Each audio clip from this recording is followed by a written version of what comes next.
I have been, for the last 2 years now, in the last year more emphatically, warning America about Obama's diabolical drone use. And the placing of John Brennan at the head of the CIA was giving that major agency over to a diabolical, maniacal, if you will, deranged psychopath in John Brennan. And he is.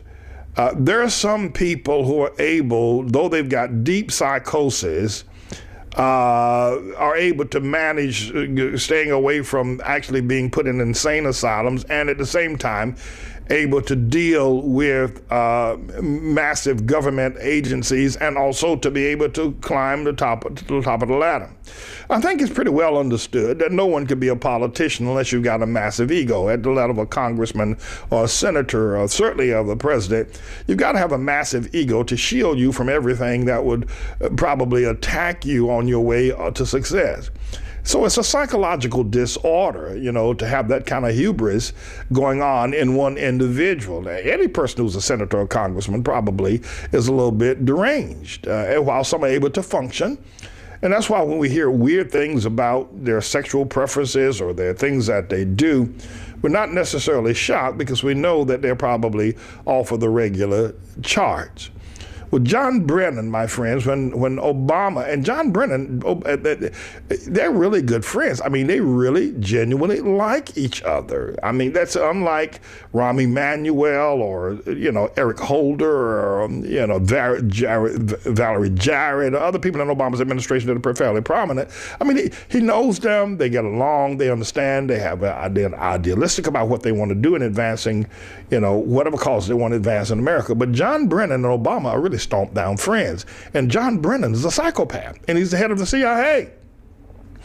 And he was kicked to that position over that person, his name escapes me now, who had been the assistant for a goodly number of years, had served twice in the vacancy of the head of the CIA, who didn't get that call. Obama gave it to John Brennan. Anyway, the use of drones, the upscaling of the use of drones in Yemen, Pakistan, and Afghanistan is the brainchild of John Brennan, who has this doctrine that collateral damage or collateral killing is just a part of the process. If you're looking to kill one bad guy who was thought to be whatever it is that he's thought to be, to kill 50 other people at a funeral is just how the cookie crumbles. And so Americans know about this. It's been reported in the news, but people don't really get excited about it and demand more information. But Amnesty International is now getting involved in this, because a number of people are being killed in Pakistan, 450 people to date, 68, and that's the number that the government is releasing. We know it's larger than that. And Amnesty International is featuring this one grandmother, 68 years old, that was killed in front of her children and her grandchildren while Obama was trying to kill some alleged jihadists.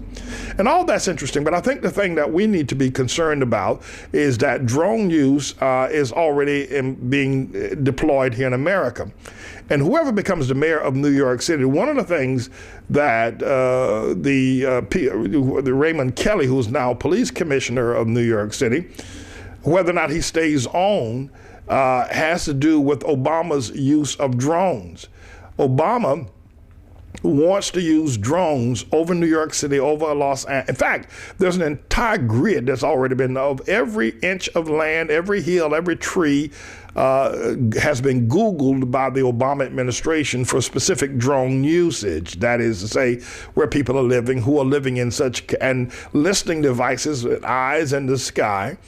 All of that's now on the drawing board. It's a matter now of whether human rights people or whether the ACLU or other people will get involved in the process of prohibiting Obama's over-the-top drone use. But drones are already being used in America. In fact, they were carrying a drone along 495 in the Beltway in the Maryland area, and people started calling in, said it was a spacecraft that had landed because they'd never seen anything as maniacal looking as these drones.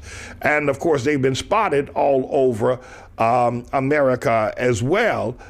these drones. Police department are using, and then there are wealthy individuals that are purchasing drones. So I think that what one needs to be aware of is that your life now is absolutely trashed, because nothing you say or do or any place you go it can be now considered secret or private. The Fourth Amendment, any rights to privacy.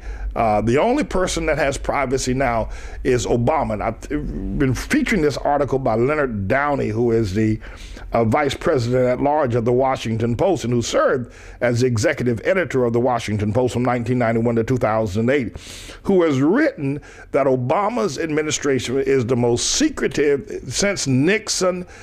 You can't get information out of them.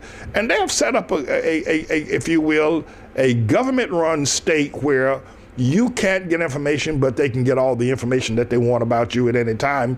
And they will violate the National Security Agency, the CIA, FBI, are now willing to violate the constitutional laws to get information about you, so you have no privacy, you have no constitutional protection.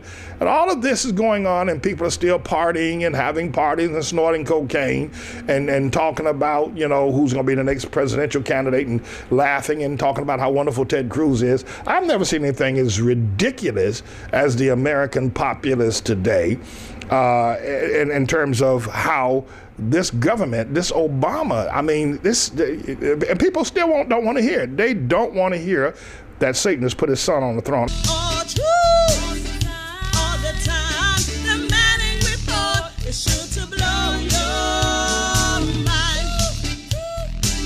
Just let me hear you sing. He's gonna make your day. Just listen to the